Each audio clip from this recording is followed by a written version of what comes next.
அனைவருக்கும் வணக்கம். நமது வார்த்தை வியாபாரி சேனலில் இன்னைக்கு அழகான பயனுள்ள ஒரு கதையை பற்றி பார்க்கலாம். ஒரு ஊரில் ஒரு விவசாயி இருந்தார். அவருக்கு எப்போதுமே பார்த்தீங்க அப்படின்னா மரக்கன்று நட்டு வளர்க்குற பழக்கம் இருந்தது.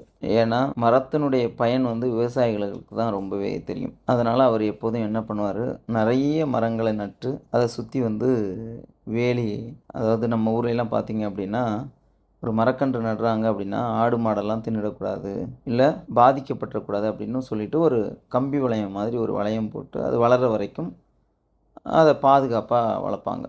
இப்படி ஒரு கூண்டுல ஒரு மரக்கன்று, ஆலமர கன்று நட்டு வச்சிருக்கிறாரு. அத டெய்லியும் பார்த்தீங்க அப்படின்னா, தினமும் அதுக்கு கரெக்ட்டா தண்ணி ஊத்துறது, உரம் வைக்கிறது, இப்படி அதுக்கு தேவையான விஷயங்கள எல்லாத்தையும் அந்த விவசாயி ரொம்ப கண்ணும் கருத்துமா ரொம்பவே அக்கறையோட பார்த்துக்கிட்டு இருந்தாரு. இதெல்லாம் பார்த்துக்கிட்டு இருந்த ஒரு செடி, காட்டு செடி இருக்குல்ல, எதுக்கு வளருது, ஏன் வளருது அப்படின்னு தெரியாமலே சில செடிகள் வளரும். அதுங்களுக்கு ஒரே பொறாமை. இந்த ஆலமர செடியை பார்த்து சொல்லுது, எங்களை மாதிரி உனக்கு எங்கேயாவது சுதந்திரம் இருக்கா? பார்த்தியா, நாங்கள்லாம் எப்படி ஜாலியாக இருக்கிறோம். எங்களெல்லாம் யாராவது ஏதாவது கேட்குறாங்களா? இல்லை நாங்கள் யார்ட்டையாவது போய் தண்ணி ஊற்றுன்னு சொல்கிறோமா, உரம் போடுன்னு சொல்கிறோமா? இல்லையே, நாங்கள் எவ்வளோ ஜாலியாக இருக்கோம் பார்த்தியா, உன்னால் இருக்க முடியுமா அப்படின்னு சொல்லிட்டு அது கேட்குது. உடனே இந்த ஆலமர செடிக்கும் ஒரு சின்ன ஒரு பயம் வருது. ஒரு என்ன சொல்கிறது, ஒரு ஆர்வம் வருது. நாமளும் அதுங்க மாதிரி சுதந்திரமாக இருந்து பார்ப்போமே அப்படின்னு சொல்லிட்டு இதுங்களும் இந்த ஆலமர செடி யோசிக்க ஆரம்பிக்குது. நம்ம என்ன பண்ணுறது, அதுக்கு நம்ம சுதந்திரமாக வாழணும், இந்த கம்பி வேலியெல்லாம் நமக்கு தேவையில்லை, என்ன பண்ணுறது அப்படின்னு சொல்லிட்டு அது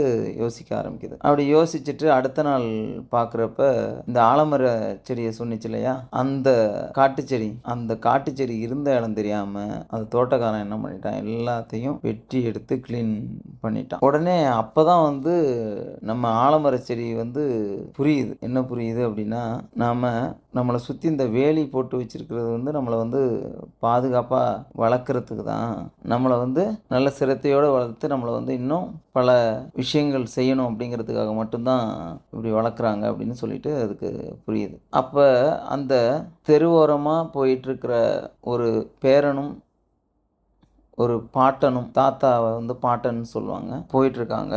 அப்போ அந்த பேரன் தாத்தாட்ட கேட்குறார். என்ன கேட்குறாரு அப்படின்னா, தாத்தா, என்ன தாத்தா இந்த செடிக்கு மட்டும் ஏன் இவ்வளவு கூண்டு போட்டு ஏன் இப்படி வளர்க்குறாங்க, மற்ற செடிக்கெல்லாம் ஏன் கூண்டு கட்டாமல் இருக்காங்க அப்படின்னு சொல்லிட்டு அந்த தாத்தா கேட்குறாரு. உடனே அவர் சொல்கிறாரு, தம்பி, மற்ற மரங்கள் மற்ற செடிகள் கொடிகள்லாம் வரும், கொஞ்சம் வருடங்கள் இருக்கும், அதுக்கப்புறம் அதுவே காணாமல் போயிடும்.